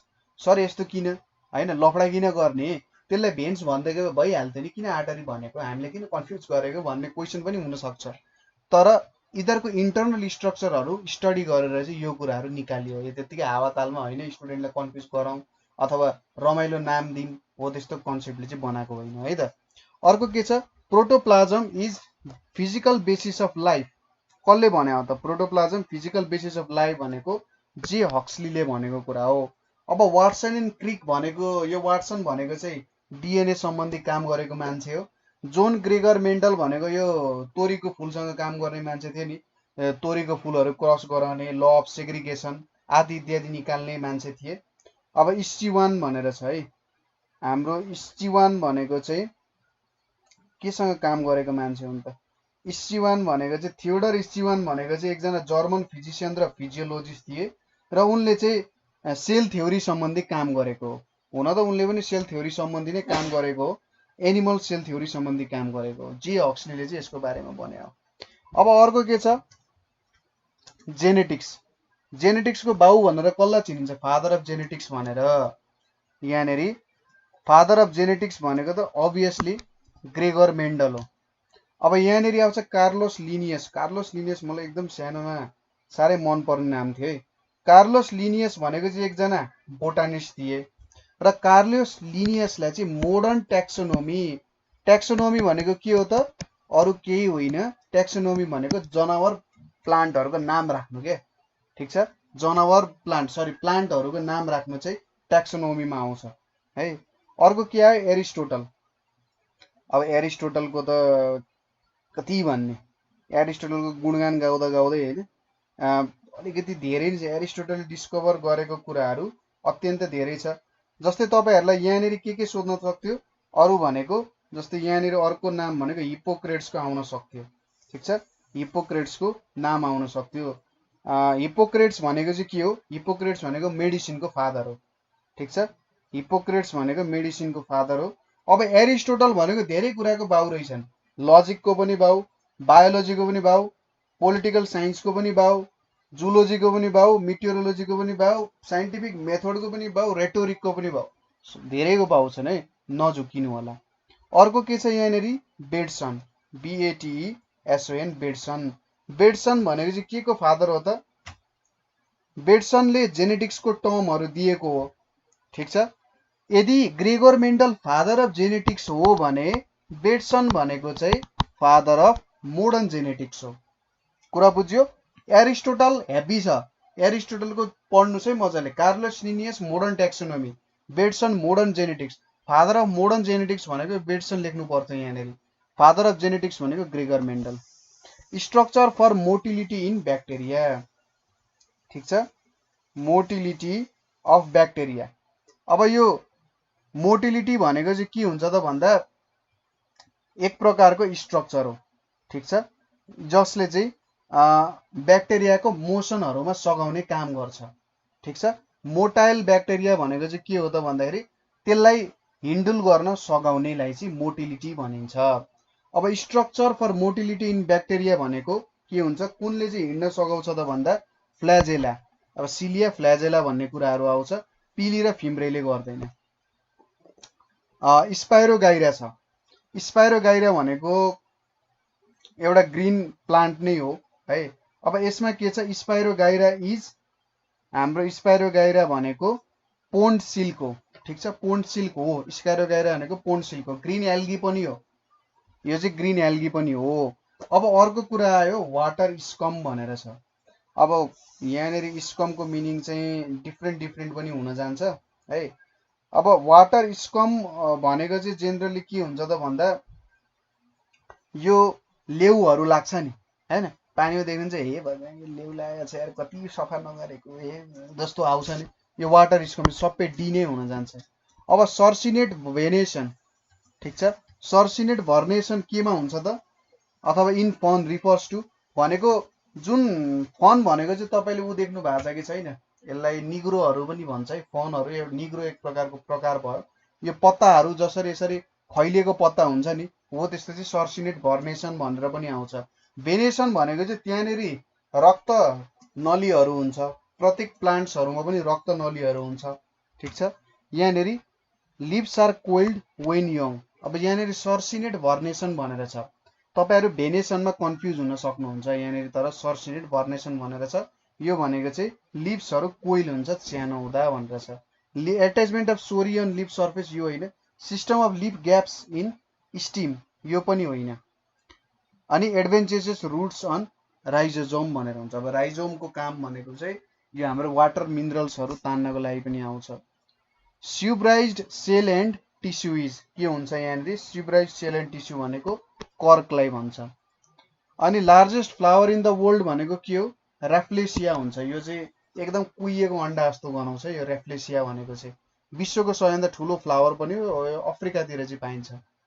Pyramid of number is inverted, कुनमा इन्भर्टेड हुन्छ पिरामिड अफ नम्बर भनेको ट्री इकोसिस्टममा चाहिँ पिरामिड अफ नम्बर इन्भर्टेड हुन्छ, धेरै हुने क्या।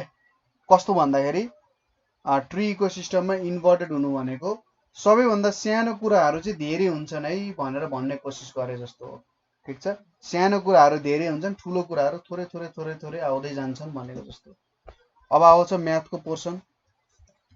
If 3,3 lies on line joining H,0 and यो, सपोज 3,3 भन्ने पोइन्ट छ, यतापट्टि H,0 छ, यतापट्टि 0, के छ। अब कुन रिलेसन चाहिँ यहाँ सेटिस्फाई हुन्छ। अब यसो हेर्दाखेरि यो भनेको तपाईँको स्ट्रेट लाइनको इक्वेसन भेट्दै हाम्रो लफडा साफ होला है। अब तपाईँहरूले सुरुमा के गर्नुहोस् भन्दा यसको के निकाल्न सकिन्छ त, यसको हामीले इक्वेसन निकालौँ।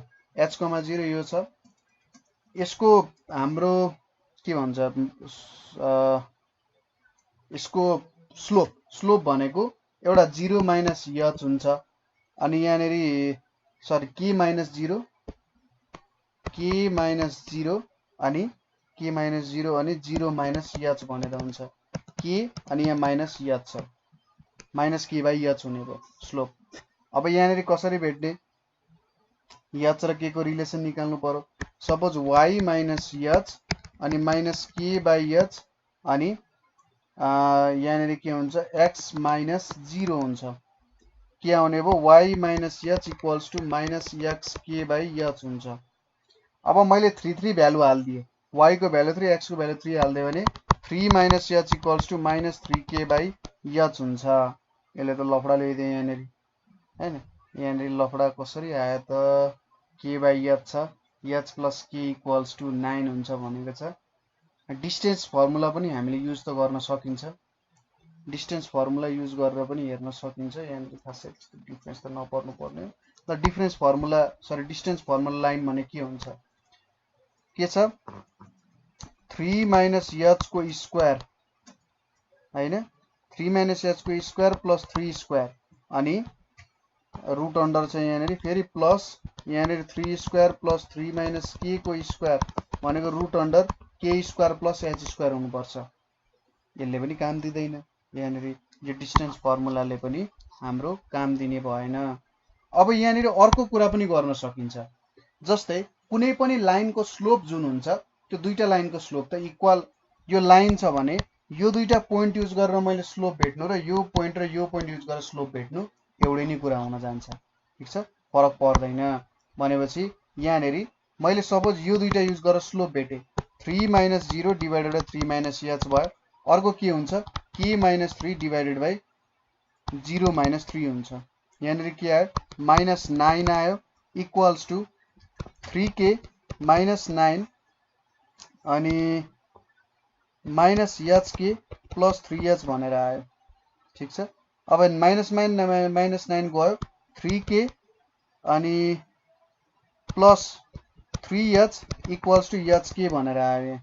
अब यहाँनिर मैले hk लिए भने अथवा यहाँनिर डिवाइडेड बाई 3hk गरे भने अप्सन बी करेक्ट आउँछ। के गर्नु पर्यो हामीले स्लोपहरु झिक्नु पर्यो अनि स्लोप झिकेर काम गर्नु पर्यो। अब यो क्वेशनहरु यस्तै छन्, थोरै अप्ठ्यारो चाहिँ हुन्छ है, क्वेशनहरु अप्ठ्यारो हुन्छ। तपाईहरुले भ्यालु हालेर पनि काम गर्न सक्नुहुन्छ। जेनरली यस्तो क्वेशन आयो भने सुरुमा के झिक्ने कोसिस गर्ने, स्लोपहरु झिक्ने कोसिस गर्ने। यसरी अब स्लोपहरु भइसकेपछि त काम गर्न थोरै सजिलो हुने त अभियसली हुने नै भइहाल्यो है। ठीक छ, यो कुरा बुझ्यौं हामीले। अर्को इक्वेसन के छ, the gradient of one of the lines of यो इज ट्वाइस अफ अदर भन्छ। कुन रिलेसन यहाँनिर आउँछ? ग्रेडियन्ट भन्नुको मतलब के हो? स्लोप।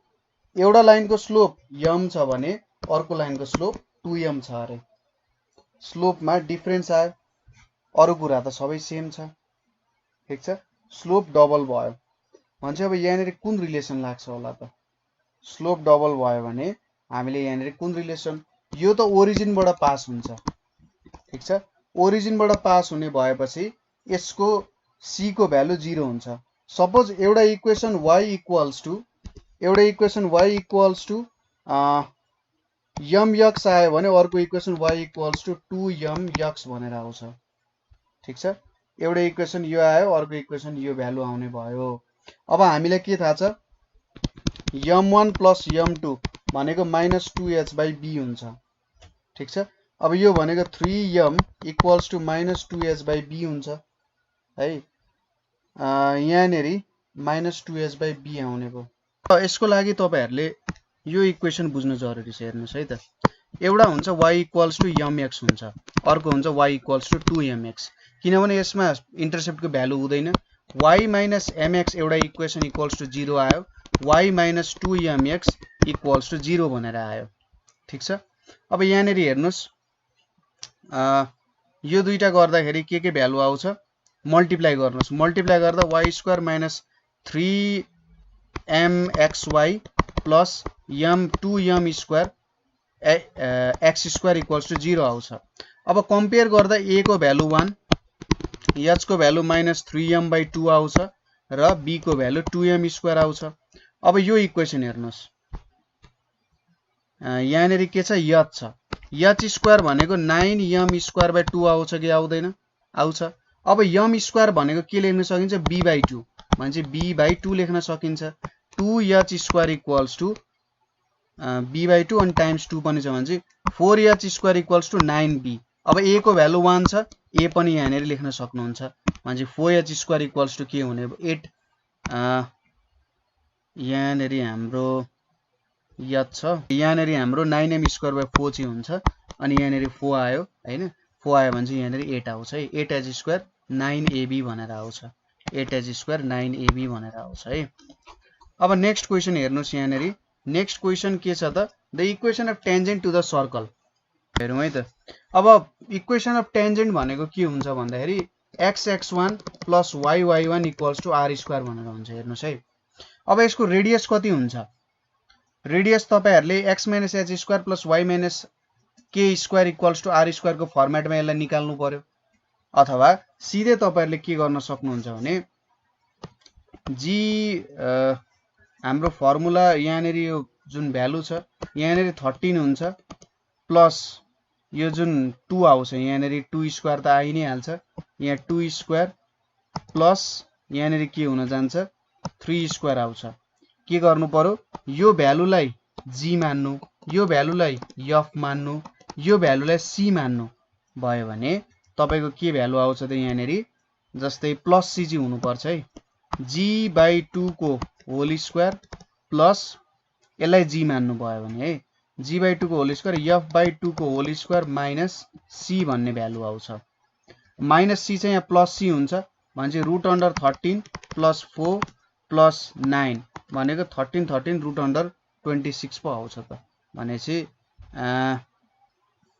यतापट्टि 13 छ 13 प्लस यहाँनेरि 2 स्क्वायर भनेको 4 आउँछ अनि यतापट्टि 3 स्क्वायर भनेको 9 9 9 13 26 भनेर आउँछ पोइन्ट कति छ 3x प्लस 4y भनेर आउँछ अब यहाँनेरि अरु केही हेर्नु परेन सुरुमा हेर्नुस् 26 26 जे आओस् 3x प्लस 4y छ भने हाम्रो आन्सर के हुन्छ त यहाँनेरि 3x पोइन्ट छ x1 अनि y1 भने 3x plus 4y equals to 17 भनेर आउँछ तर यहाँनेरि प्रब्लम के छ थाहा छ अब प्रब्लम भनेको चाहिँ यदि मैले यो टिक हाने भने यहाँनेरि हाम्रो सर्कलको सेन्टर नि 2,1 पनि सरी 2,3 पनि छ ठीक छ इक्वेसन भनेको चाहिँ के फर्ममा जान्छ अघि मैले यो इक्वेसन भने नि यो इक्वेसन भनेको चाहिँ सेन्टर ओरिजिनमा हुँदा यो इक्वेसन हुन्छ त्यसैले तपाईले यसो हेर्दा ए ओरिजिनमा छ 3x + 4 मा टिक हाने यस्तो भयो भने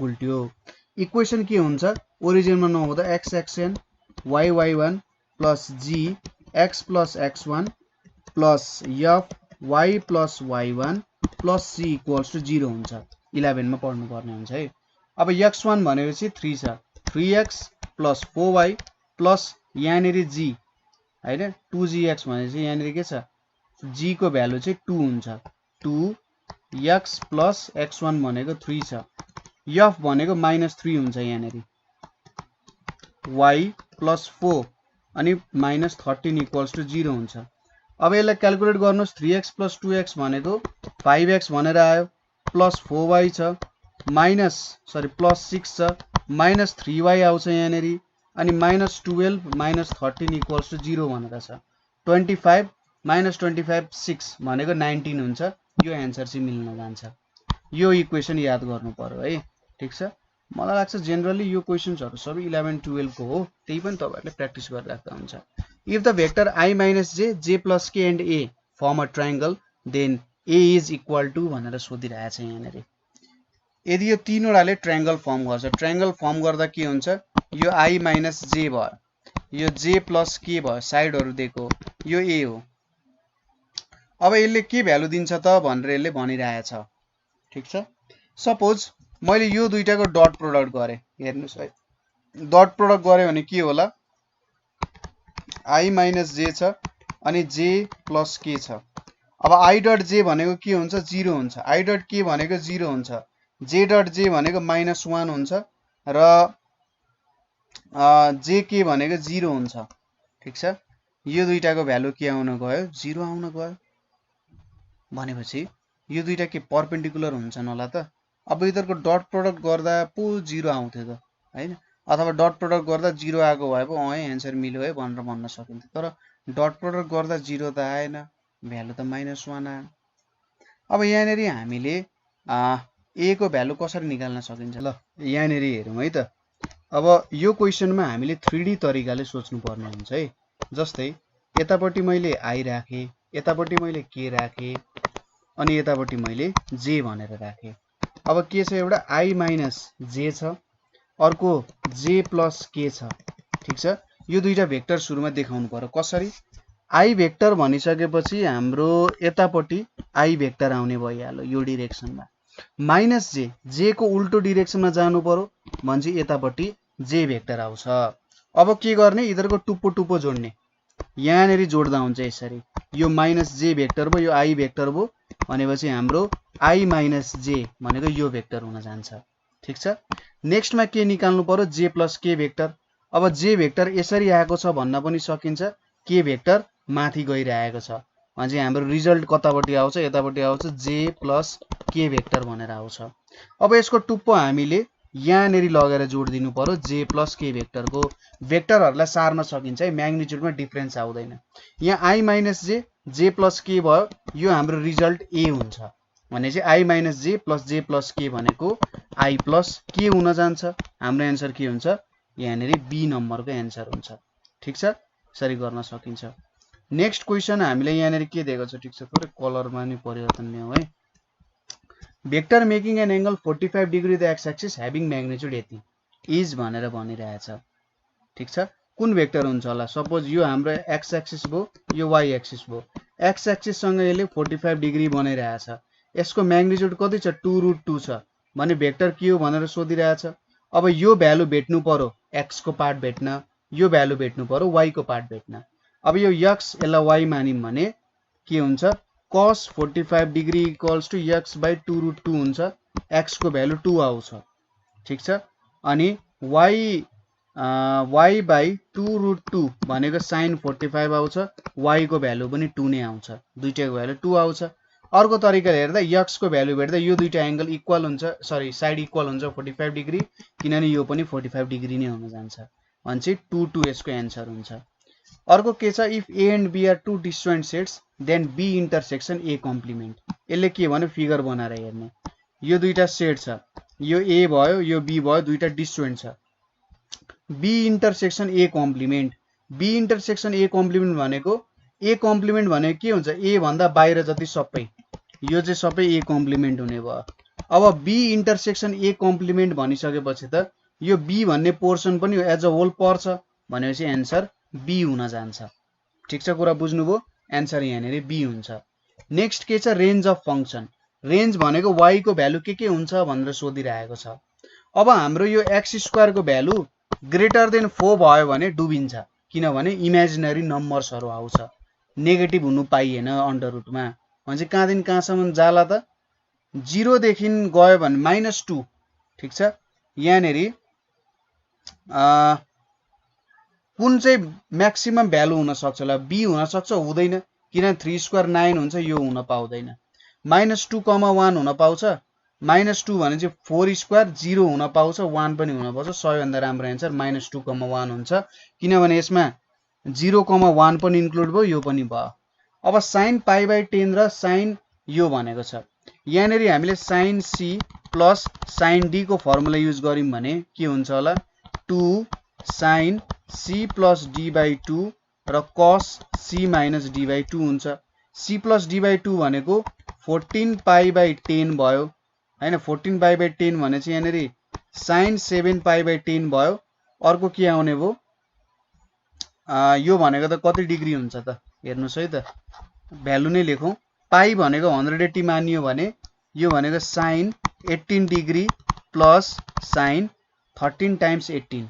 13 टाइम्स 18 भनेको कति हुन्छ त? सिधै क्याल्कुलेटर हानौं यहाँनेरि। sin 13 टाइम्स 18 भनेको 234 हुन्छ, 234 हुन्छ। अब 18 प्लस 234, 18 प्लस 234 गर्दाखेरि 252 हुन्छ, डिवाइडेड बाइ 2 गरो भने 126 हुन्छ। एउटा आउँछ sin 2 sin 126 आउँछ। अर्को के आउँछ? 234 माइनस 18 डिवाइडेड बाइ 2 गरो भने 108 आउँछ, 108 आउन जान्छ। ठीक छ, अब यो दुईटालाई हामीले कसरी सल्भ गर्न सकिन्छ होला? यस्तो मेथडले हामीले गर्यौं भने एकदम धेरै टाइम लाग्छ है। हामीले सिम्पली के गर्ने त? सिधै अब कसैले पनि हेर्दैन कसले के गरिरहेछ। यो भनेको sin 18 डिग्री हो। sin 18 डिग्री भनेको 0.31 जति हुन्छ। अर्को छ sin 13 पाई भनेर छ है। यो भनेको हाम्रो कति आउँछ? 252 डिग्री आउँछ। भनेपछि यो भनेको 252 डिग्री हान्नु भयो भने -0.95 भनेर आउँछ। अब -0.95 यो भनेको -0.5 जति आउँछ। यहाँ माइनस दिने भनेको एउटै मात्रै एन्सर छ। यसरी क्याल्कुलेट गर्ने, किन धेरै लफडा गर्ने हैन। In any triangle maximum value of cos A plus cos B plus cos C, यो तीनवटाको मैक्सिमम भ्यालु चाहिँ के हुन्छ त भनेर यहाँनेरि क्याल्कुलेट गर्नुपर्ने छ है। यहाँनेरि हामीले यसरी ट्राई गर्न सकिन्छ। हेर्नुस् है त, हामीले अब एक्ज्याक्टली भ्यालु निकाल्ने भन्दा पनि भ्यालु सोच्नुस्। हामीसँग के छ? 0, 30, 45, 60 अनि 90 भनेर छ। 0 मा cos को भ्यालु 1 हुन्छ, 30 मा √3/2, 45 मा 1/√2, 1/2 अनि 0। अब सबैभन्दा म्याक्सिमम भ्यालु कतिमा हुँदो रहेछ 30 डिग्रीमा हैन 30 डिग्रीमा यसको म्याक्सिमम भ्यालु आउँदो रहेछ √√3/2 1 त हुन पाउँदैन किनभने 0 डिग्री हुने केसै आएन ठीक छ √3/2 भने चाहिँ √3/2 भनेको हाम्रो कति हुन जान्छ त √3/2 साइन्टिफिक क्याल्कुलेटर जिगेर हान्नु पर्ला है साइन्टिफिक क्याल्कुलेटरमा हाम्रो √3/2 हान्नु पर्यो √3 अनि त्यसपछि डिभाइडेड बाइ 2 हान्यो भने हाम्रो आन्सर कति आउँछ 0.86 भनेर आउँछ ठीक छ यो फंक्सन आयो त्यसपछि 1 डिभाइडेड बाइ √2 गर्यो भने 0.707 आउँछ भने 30 मा आउँदो रहेछ यो 30 भयो यो 30 भयो 30 30 60 भयो बाँकी आयो कति 120 यदि हामीले यसरी 120 लिने भने के आउँछ cos 90 प्लस 30 भनेको माइनस sin 30 यो भनेको 1/2 आउँछ यो भनेको √3 माइनस 1 आउन जान्छ ठीक छ √3 माइनस 1 भनेको 0.7 हुन्छ अब 0.7 म्याक्सिमम भ्यालु होला त यहाँनेरि हामीसँग के छ एउटा 1 छ अर्को 1.5 छ सरी अर्को 0.5 छ अर्को 0 छ अर्को 1.5 छ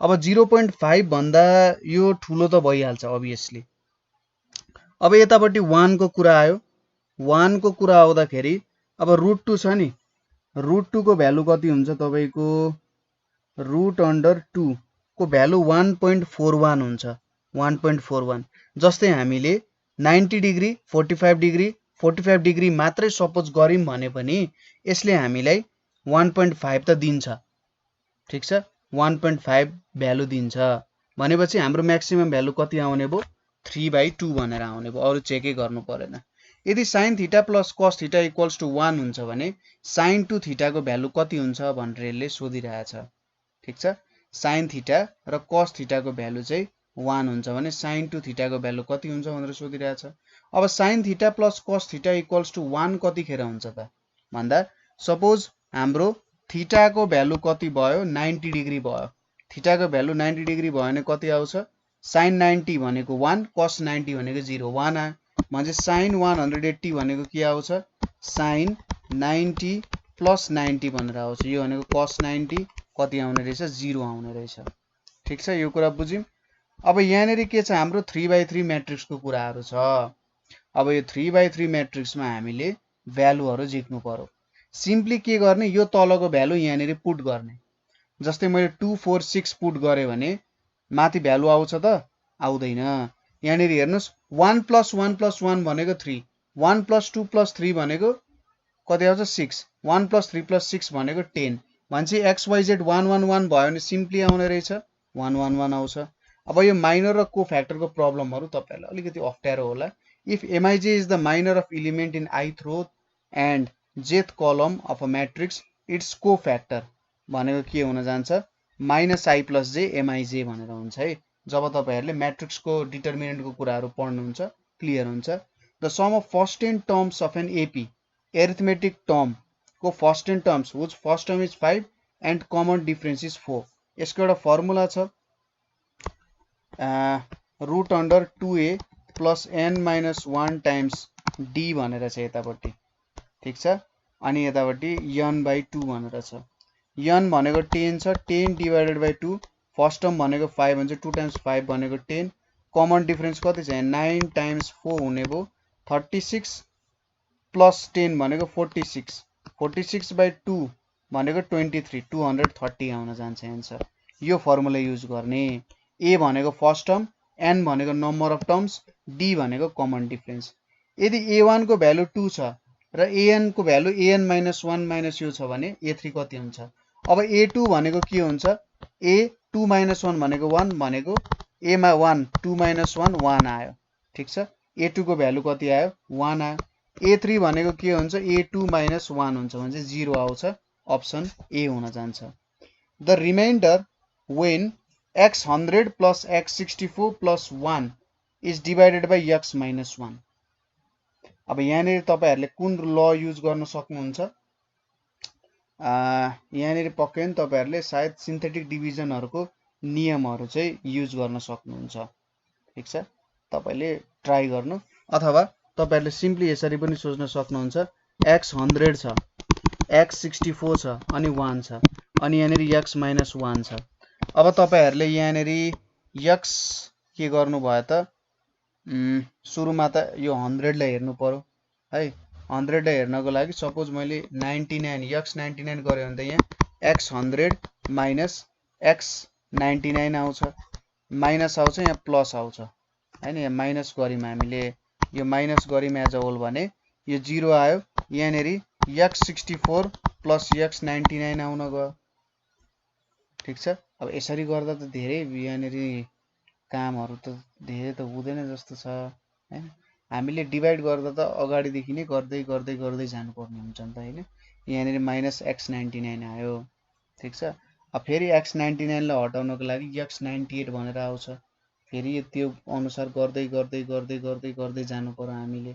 ठीक छ, अन्तिममा यसको रिमाइन्डर कति आउला त, यहाँनिर x 100 छ, x 64 छ अनि 1 छ है। यसको रिमाइन्डर भनेको चाहिँ तपाईको हेर्नुस् है त, यसको रिमाइन्डर 60 को हाम्रो रिमाइन्डरको भ्यालु चाहिँ c आउन जान्छ, यसको रिमाइन्डर 3 आउन जान्छ। सिन्थेटिक डिभिजनको टेक्निकहरु युज गर्न सक्नुहुन्छ।